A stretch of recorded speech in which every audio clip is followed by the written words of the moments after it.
Hi there, everybody. Hey, I just wanted to congratulate everyone in the United States. Congratulations. It's April the 2nd, 2010. You made it. And statistically speaking, if you have a job and you go to work and work your 40 every week, hopefully get some overtime so you can get a six-pack on the weekend, or if you own a small business, statistically speaking, you work from January the 1st up until about April the 1st or April the 15th, interestingly enough, and all of that money that you work for pays your federal income tax. So from now on, from today forward, roughly the next 2 weeks forward, now you can go to work for the state that you live in. And that, roughly, statistically speaking, is going to take you about another month to get them paid off. And then that's 5 months. And then the next month, you're going to go to work for your all your insurance, your car payments,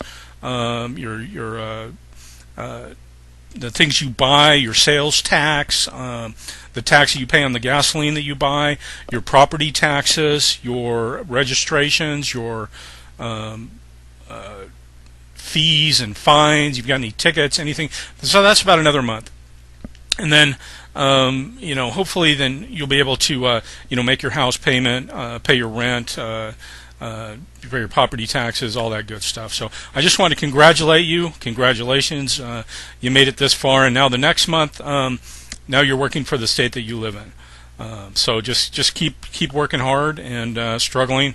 And hopefully, now the bankers are doing very well, and they appreciate what you've done for them.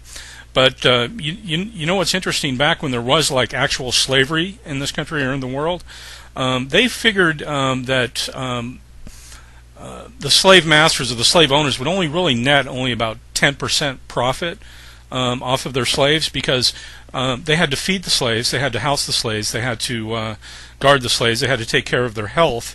And the slaves got sick, and there was downtime and growing the crops and picking the crops. It was really they only netted about 10% interest or 10% profit.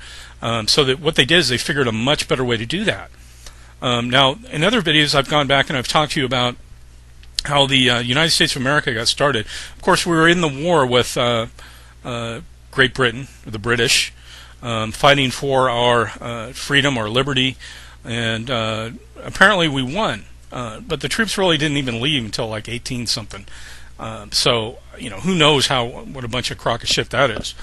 But the funny thing is that we owed all these debts for all the money we borrowed to win this war, and to like the French or somebody, or the Rothschilds, I don't know.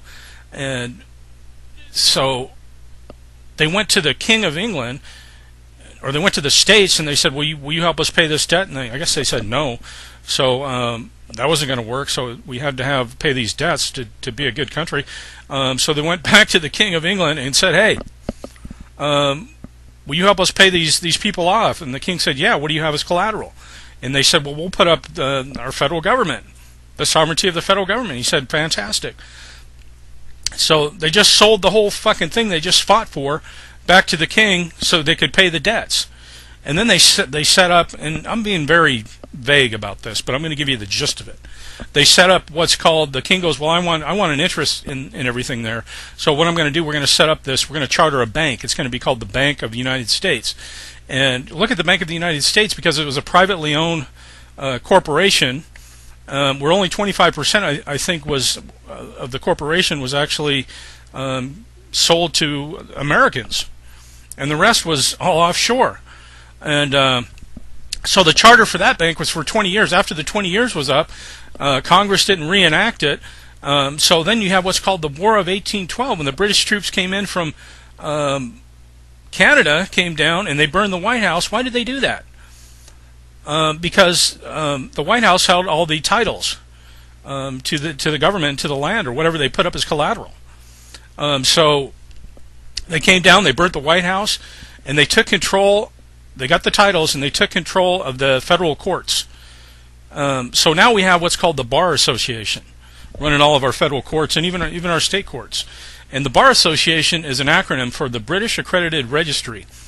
This is a society of the English Crown, and their main job is to basically be the overseers of the bankruptcies, and to get as much money out of you and me, the sheep or the cattle, as possible. So no matter how hard you try and you want to go in, they're foreclosing on your house or whatever. See, the British Accredited Registry, the Bar Association, lawyers or esquires, they work for the bankers. That's their job. They're not here for you and me, believe it or not. They really aren't. And all of the police and the FBI and all these other sub corporations, all the money trickles through the court system back over to the bankers. And every year we were a republic for about, what, 7 years, and then after the international bankruptcies cycles last for 70 years. So when the first bankruptcy was over, the 70-year cycle was 1865, and then we had the Civil War, because the federal government went to the southern states and said, hey, we owe this money, are you guys going to pay up? And they said, no, we're not going to pay up. So we went to war with them. And after that war was over, they never came back to the Congress. And we went into what's called emergency war powers. And they started a company called the United States Corporation. We're not even under a republic anymore. It's a corporation. And it's a military, like, dictatorship, democracy. Everything they taught us in school is bullshit. It's a military democracy. That's why the president is the commander-in-chief of the army. And we're under emergency war powers. We're all under an emergency war thing right now. And another 70-year bankruptcy cycle goes by, and they owe more money to these international bankers. So what they do is they put the states up as collateral, and after that they put you up as collateral. In 1933, 29, you had the stock market crash. They put you as collateral. All the labor that you work for throughout your whole life is pledged to them. That's why they give you a Federal Reserve note. It's not worth anything. House Joint Resolution 192. They took all the gold and currency out of the system, and when you go sign your paycheck, they're loaning you some money. Here, you can borrow it. That's all they're doing. You got to pay it back. It's their fucking money. That's why their gang symbol with the pyramid is on the back of it. Everything is borrowed. They own everything, and they own you, what you think is you. So just know this, man. When you file in your income tax, all that shit is you're just paying tribute to the frickin' Queen of England and these international bankers, the Rothschilds. Who knows who they are? The black nobility. They're faceless. I want to see their faces. I want to know who I'm working for. That would be nice, wouldn't it? You think you're living in a free country? They own you. And now when the 1999, that 70-year bankruptcy cycle was over, 2 years later, what'd they do? They parked a couple planes in those buildings. Knock, knock. Bill collector shows up. Hello? You owe us. Where's the money? And now you have this healthcare thing. And guess what? You know who's collecting money for the healthcare? It's a tax. The IRS is collecting for it. That's what it is. Now you're going to work an extra 2 months or whatever just to pay your healthcare tax. They're coming for it all. They own it all. And the only thing we can do is I'm not a tax denier or a tax objector or whatever. I just don't pay it. You know, say what you want. I haven't paid it in 20 years. I don't care. I'm not going to be a part of it. But I don't have to either, because there's no law that says I do.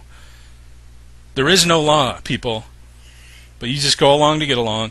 The only thing you can do is just stop paying them. That's all you can do. That's all any of us can do. Just stop paying them. Instead, go to stopthepirates.blogspot.com. That's my blog. I have some really good information I'll shoot over to you. Stopthepirates.blogspot.com. You need to get this information and share it with everyone you know. Really. This country has been hijacked by criminal offshore bankers. Period. Period. Go to www.stopthepirates.blogspot.com. And congratulations on making it to April to pay the bankers. They appreciate it.